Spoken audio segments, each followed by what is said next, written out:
I first met him in the early 80s in a Chinatown of urban Java. He didn't want his real name or address revealed, so we called him DJ for Dynamo Jack.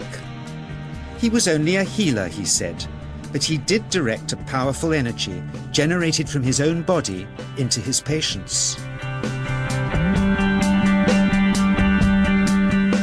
Sometimes he used the needles, sometimes just his hands. He called the energy Qi, and it was so strong that he usually needed a grounder to hold his patients' feet. For years we followed him around Java on his healing rounds, pleading to be allowed to film him, but he always refused, saying his powers resulted from a type of meditation with an ancient tradition of secrecy. It was only when my brother Lorne was suffering from a serious eye infection that he finally allowed us to film him in 1987. It was nothing like any acupuncture I'd ever had. I was getting really powerful electric shocks and couldn't control my movements at all. Yin yang, positive and negative, you know. And my positive from here and my negative from here. And we meet together, this can get like electricity. And is this because you're special? You have a special sort of It's meditation every day. It's meditation that does it? Meditation every day. Like you can touch me, like this. It's nothing, okay? It's my burn. Just like this. For our sound recordist, it was also a shocker.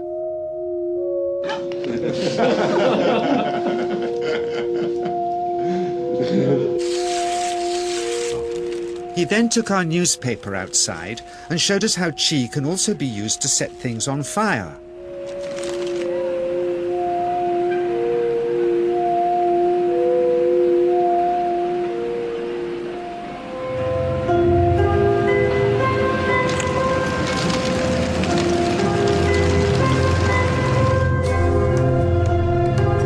When he heard we'd shown this footage in public, he was very upset and refused all our future efforts to contact him again.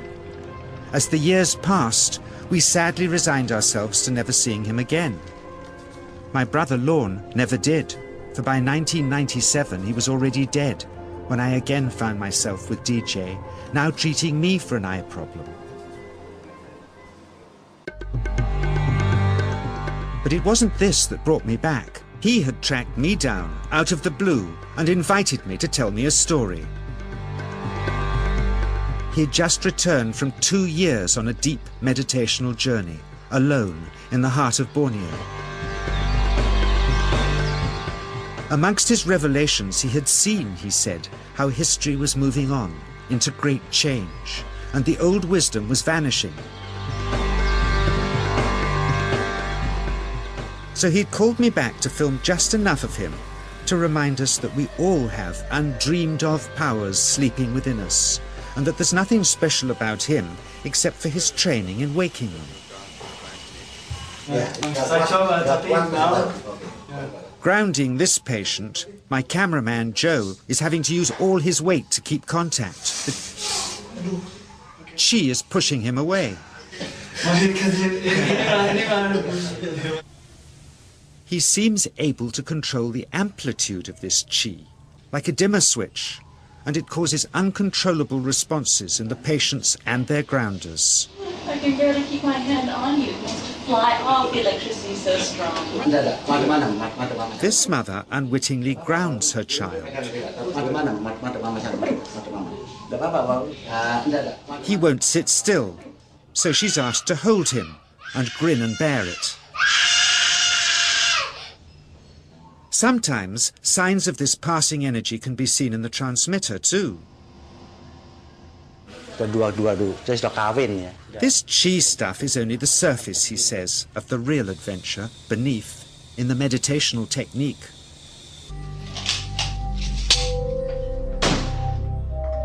Projecting Qi from the palm of the hand can also be used to resist rifle pellets, he says.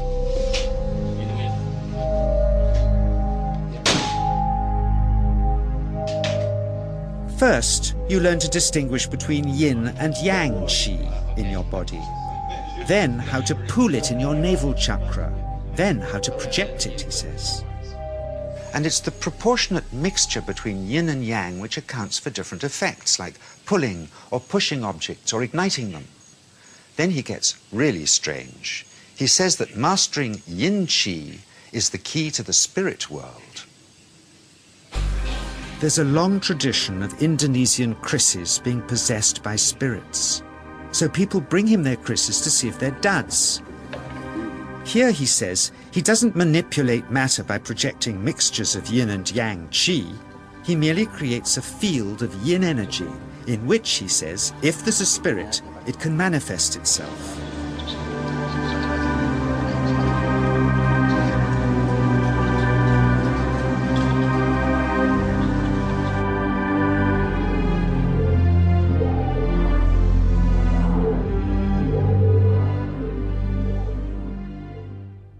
So I invited a small group of scientists back from the United States with measuring equipment to test if DJ was for real.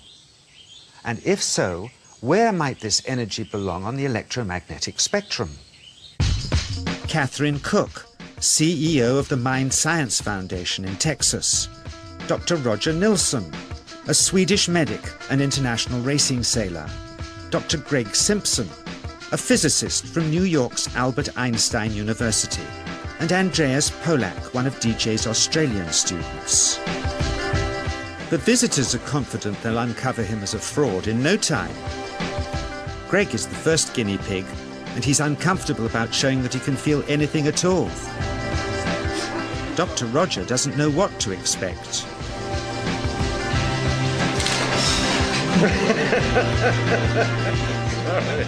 Out comes the metal detector, like the things they use in airports, to see if he has any concealed metal in his body.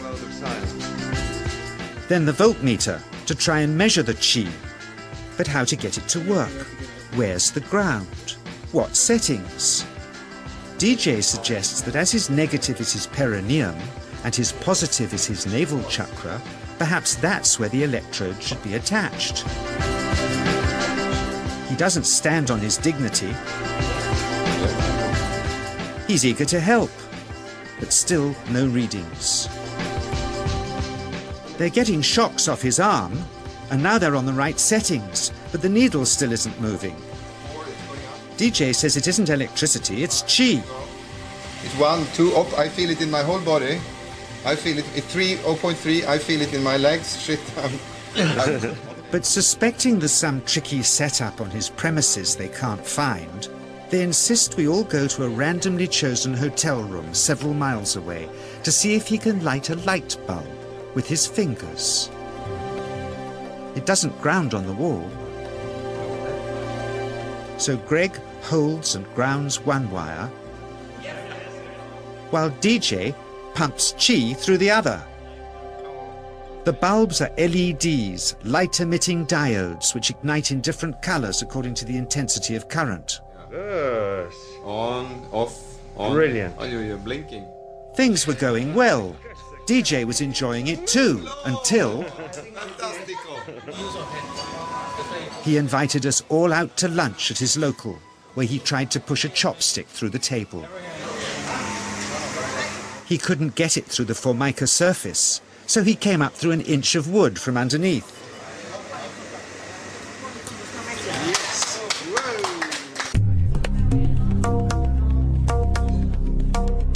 Not only did he draw his own blood, but a chopstick splinter had caught Alison here between the eyes, drawing more. The incident was laughed off apologetically, but next morning he was a different man, drawn and upset. He said he'd been visited all night by his long-dead master, raging that he'd broken the strict taboos of his sect, never to show off in public and never to cause harm or draw blood. He felt deeply chastised. All further testing and filming must end. Never again would he submit to public scrutiny, nor accept any new students. He would sink from sight and continue his healing in obscurity, as he had done since before we met him in the early 80s and had always told us was right.